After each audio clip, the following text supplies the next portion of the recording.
forever this political project is going to be associated with the decision to appoint the best friend of the world's most notorious paedophile. That is the legacy of Keir Starmer at this moment. Keir Starmer's Chief of Staff, Morgan McSweeney, has resigned after advising the Prime Minister to appoint Jeffrey Epstein's friend, Peter Mandelson, as Britain's ambassador to the US. If I had known, of course I would apologise. But you won't for it. For your association with him after his conviction. But I was not culpable. I was not knowledgeable of what he was doing. McSweeney was a protege of Mandelson and represented his dark arts brand of politics.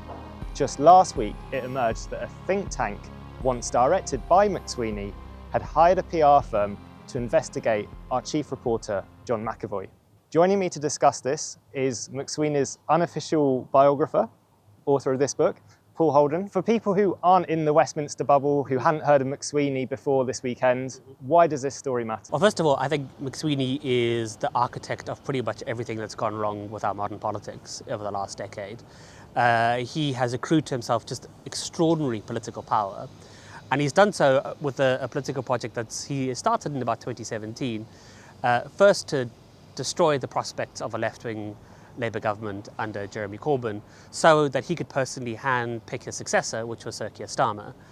Having done so and having gotten Sir Keir Starmer elected as the leader of the Labour Party, he then assumed overwhelming power in the Labour Party, expelled the left from the party altogether, remade it in his sort of Mandelsonian princeling of darkness image. And then when Keir Starmer became the Prime Minister, he became Sir Keir Starmer's Chief of Staff. And the legacy of his political project has been the least popular Labour government in history, a government that's collapsing, a government that is so unethical, is so mired in scandal and corruption that it thinks appointing somebody like Peter Mandelson, a long-time associate of the world's most notorious paedophile, was not only acceptable but laudable.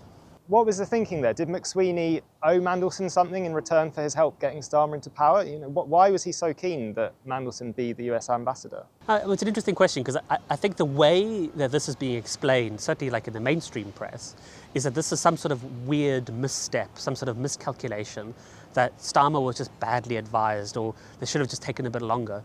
But really, this appointment was the end point, it was the culmination of a long-term political project in which Mandelson and McSweeney were operating together. This is the key thing here, is that Morgan McSweeney enters politics in the Labour Party. One of his first bosses is Peter Mandelson. He works for Peter Mandelson, running the Excalibur computer system, inputting information, which is like a dark arts computer system, gathering information and intelligence on Labour Party opponents, including internal Labour Party MPs as well. We now know that in this period of time between 2017 and 2020, when Morgan McSweeney is effectively wrecking the possibility of a Labour government behind the scenes with a whole range of extremely problematic, unethical and potentially illegal secret projects, he's being advised and speaking to Peter Mandelson the entire time. When Morgan McSweeney assumes this amazing amount of power within the Labour Party, he immediately brings in Mandelson to advise him on how to restructure the Labour Party, to draft key strategy documents, to even allegedly oversee the selection of who can and can't be a Labour Party MP. Extraordinary story. And then thereafter, when Sir Keir Starmer becomes Prime Minister and Morgan McSweeney becomes his Chief of Staff, it was obvious that Peter Mandelson was going to be chosen, because why on earth wouldn't they appoint somebody who Morgan McSweeney has been working with for absolute years? Because this is the end point. This is what they do. This is the nature of this political project. When they assume this sort of power, this is how they behave. And they behave in ways that most people find despicable. But a year before Labour won that election, the Financial Times ran this investigation exposing the fact that Peter Mandelson had kept ties to Jeffrey Epstein after his conviction for sex trafficking. Yeah. Now, so Labour would have known that. And McSweeney's whole kind of selling point is that he understands what the ordinary voter thinks. Mm-hmm. And the far left don't. They're obsessed with Palestine. I think we all know that ordinary voter doesn't like paedophiles. Yes. And looks badly on their friends. Yes. How did McSweeney not grasp that? First of all, it's not just a Financial Times investigation. I think that's the thing that gets lost here. It's not just that the Financial Times ran a story, and they were running a story based on secret documents that nobody could see. They ran a story based on open court submissions. They ran a story based on an investigation that JP Morgan had put together themselves called Project Jeep, to look into the connections between JP Morgan Bank and executives and Jeffrey Epstein.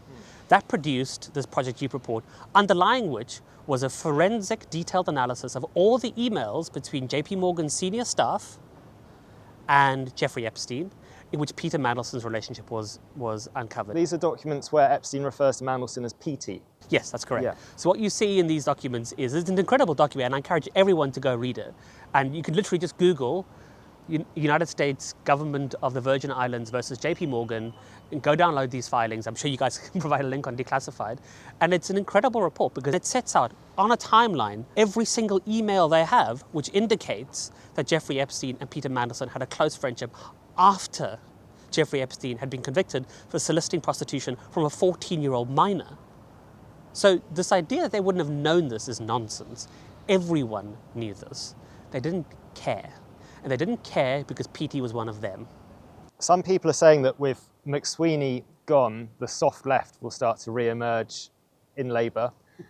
What impact did McSweeney have on the left, in particular, the policies on Israel and Palestine? How influential was he on Starmer's line on that? And could there be a slight change now? I think he had a really deeply profound, really profound impact on the way in which the Labour Party approached Israel. And it's an impact that has been created over a decade. I think this is the important thing that people have not paid much attention to, in which one of the things they've been trying to blow a whistle on for such a long period of time, is that one of the ways in which Morgan McSweeney undermined the left wing of the Labour Party under Jeremy Corbyn was that he was secretly, for 2 years, working to inflame the so-called anti-Semitism crisis, which was then used when the Labour Party came to power under Keir Starmer to effectively purge the left wing from the Labour Party. But what it also did was make it almost impossible to express any sort of meaningful solidarity with Palestine or to be robustly critical of Israel. It meant that as the Labour Party was coming into power in the context of Israel's response to the 7th of October, to its plausible genocide, they'd already come to power ensnared in this political project in which it was basically impossible to criticize Israel. Because if you were to criticize Israel, then you were an outsider, you were an anti-Semite, you had to be expelled from the political party. In fact, the Labour Party would happily expel and publicly expel and shame left-wing anti-Zionist Jews in order to show their fealty towards Israel. This is a political project that has locked this Labour government into Israel's genocide. With these people being removed, I can absolutely see their change if the outcome of this vacuum is that somebody half decent from an entirely different political faction, an entirely different political tradition emerges. If anybody takes over from this political faction, we're not going to see any change. It's quite telling that one of Labour Together's major funders was Sir Trevor Chin, one of the most influential pro-Israel donors in the UK. They didn't really want Trevor Chin's funding of Labour Together to be out in the open, did they? I mean, you paid quite a heavy price for trying to expose that. Between 2017 and 2020, Morgan McSweeney achieved his grand political ambition of, first of all, destroying the reputation of the political left in the UK through the mainstream media, at the same time securing Keir Starmer's leadership. And that entire process was funded with £730,000 in donations. Nobody knew who was funding Labour Together in that period of time. Nobody knew they had this massive pot of money, and it really is substantial in British politics, to have £730,000 to do whatever you want with effectively without any scrutiny during this period of time. And one of the donors they were hiding was, say, Trevor Chin. So you have effectively a Mandelsonian, Blairite, right-wing hedge fund, pro-Israel group of funders who come together to fund this guy to run these secret projects. What I found out, to my horror, is that I've been trying to blow the whistle on this for a long period of time. Starting in November 2023, I've been going to multiple mainstream media outlets saying, I'm extremely concerned about Morgan McSweeney's conduct. I'm extremely concerned about these undeclared donations, the result of which is that my name was mentioned in some of those newspaper articles. My publisher put up a blurb describing my book. I started publishing some articles in the United States with Matt Taibbi about some of these secret projects they were running. And Labour Together hired this firm called APCO Worldwide, which amongst other things represents Elbit, the Israeli weapons manufacturer, to investigate me and my colleagues, my work colleagues and my family. And we've now seen the BBC's reported on the underlying contract, and it's very clear the underlying contract says that what they were planning to do was to develop a package of materials that they could use to proactively target my investigations. Mandelson has now stepped down as the US ambassador. He's retired from the House of Lords, and Starmer has sacked McSweeney.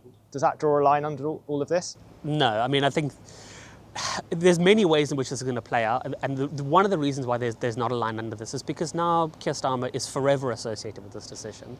Forever, this political project is going to be associated with the decision to appoint the best friend of the world's most notorious paedophile. That is the legacy of Keir Starmer at this moment. So this could bring down Keir Starmer as well, potentially. I think it doesn't just bring down Keir Starmer. I think this is the thing that people are struggling to deal with, and we currently live in this weird political vacuum. Keir Starmer is on borrowed time. He's done. There's no coming back from this. I mean, he was pretty much toast before this already because he's so deeply unpopular, and there were already moves to remove him. The problem is we now have this political vacuum because the success of the McSweeney-Mandelson-Starmer political project has been to totally take utter control of the commanding heights of the Labour Party. It's bureaucracy, but also the cabinet. The 8 most senior people in cabinet all have links to McSweeney going back years and decades. This entire political project is implicated and tainted by this scandal.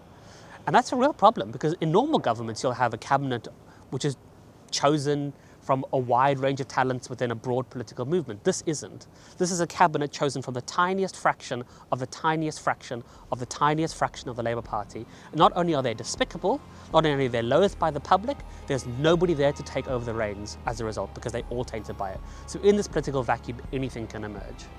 Paul, thanks so much for talking to us this morning about this. It's great to have one of the UK's leading experts on Morgan McSweeney join us on a day like this. Thank you so much. Thanks, Paul. If you like this video and want it to reach a wider audience, please share it. And if you haven't subscribed already to this channel, hit the button below. If you want to support Declassified's work, there's a link in the video description below. Thanks for watching.